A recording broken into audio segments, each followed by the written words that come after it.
Every day, virtually every day, we seem to hear from you things we can't do. But when you're asked, can we go back to school? I don't hear much certitude at all. I hear, well, maybe it depends. I agree with you. I am completely unqualified. It is a fatal conceit to believe any one person or small group of people has the knowledge necessary to direct an economy or dictate public health behavior. I think government health experts during this pandemic need to show caution in their prognostications. It's important to realize that if society meekly submits to an expert, and that expert is wrong, a great deal of harm may occur when we allow one man's policy or one group of small men and women to be foisted on an entire nation. Take, for example, government experts who continue to call for schools and daycare to stay closed, or that recommend restrictions that make it impossible for a school to function. For a time, there may not have been enough information about coronavirus in children, but now there is. There are examples from all across the United States and the world that show that young children rarely spread the virus. Let's start in Europe. 22 countries have reopened their schools and have seen no discernible increases in cases. These graphs behind me show no surge when schools open. The red line is where the schools opened. There is data from Austria, Belgium, Denmark, France, Germany, Netherlands. No spike when schools are opened. Contact tracing studies in China, Iceland, Britain, and the Netherlands failed to find a single case of child-to-adult infection.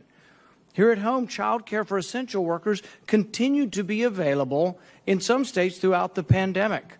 Brown University researchers collected data on daycares that remained open during the pandemic. Over 25,000 kids in their study found that only 0.16% got COVID. And when you looked at the confirmed cases for staff, there was about 1% of more than 9,000 staff. The YMCA also has put forward statistics. 40,000 kids at 1,100 sites. There were no reports of coronavirus outbreaks or clusters. Dr. Joshua Sharfstein of Johns Hopkins writes, there is converging evidence that the coronavirus doesn't transmit among children like the flu, that it is a lower risk.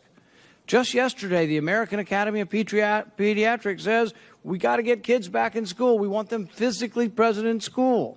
They even cite mounting evidence that children are less likely to contract the virus. Ultimately, this all comes down to the fatal conceit that central planners have enough knowledge somehow to tell a nation of 330 million people what they can and can't do. Perhaps our planners might think twice before they weigh in on every subject. Perhaps our government experts might hold their tongue before expressing the opinion whether we can play NFL football or Major League Baseball. Not in October. Perhaps our experts might think twice before telling the whole world that a COVID vaccine likely won't provide herd immunity. We don't know. Why weigh in with these opinions that we have no knowledge of? These are forecasts that may well be wrong.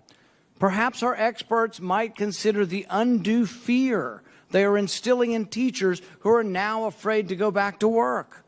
No one knows the answers to these questions. We shouldn't presume that a group of experts somehow knows what's best for everyone. Hayek had it right. Only decentralized power and decision-making based on millions of individualized situations can arrive at what risks and behaviors each individual should choose. That's what America was founded on. Not a herd with a couple of people in Washington all telling us what to do and we like sheep blindly follow.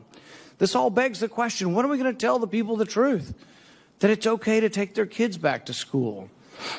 Dr. Fauci, every day, virtually every day, we seem to hear from you things we can't do. But when you're asked, can we go back to school? I don't hear much certitude at all. I hear, well, maybe it depends. All of this body of evidence about schools around the world shows there's no surge. All of the evidence shows that it's rare. I mean, we've so politicized this and made it politically correct that the WHO releases that it's rare, and you have a scientist up there honestly giving her opinion. What happens to her? She's blackballed, and her report that she refers to is taken off the website. When you go to that scientist's speech and you try to click on the link, the WHO has now screened it from us because it said something that's not politically correct. That, guess what? It's rare for kids to transmit this. But I hear nothing of that coming from you. All I hear, Dr. Fauci, is we can't do this, we can't do that, we can't play baseball. Well, even that's not based on the science. I mean, flu season peaks in February. We don't know that COVID's going to be like the flu season. It might, but we don't know that. But we wouldn't ban school in October. You might close some schools when they get the flu. We need to not be so presumptuous that we know everything. But my question to you is, can't you give us a little bit more on schools that we can get back to school, that there's a great deal of evidence, and it's actually good evidence that kids aren't transmitting this. It's rare, and that kids are staying healthy, and that, yes, we can open our schools. Mr. Chairman, do I have a little bit of time to... Well, I give you a little that was well over 5 minutes, but we'll... Thank you, Senator Go ahead and Paul.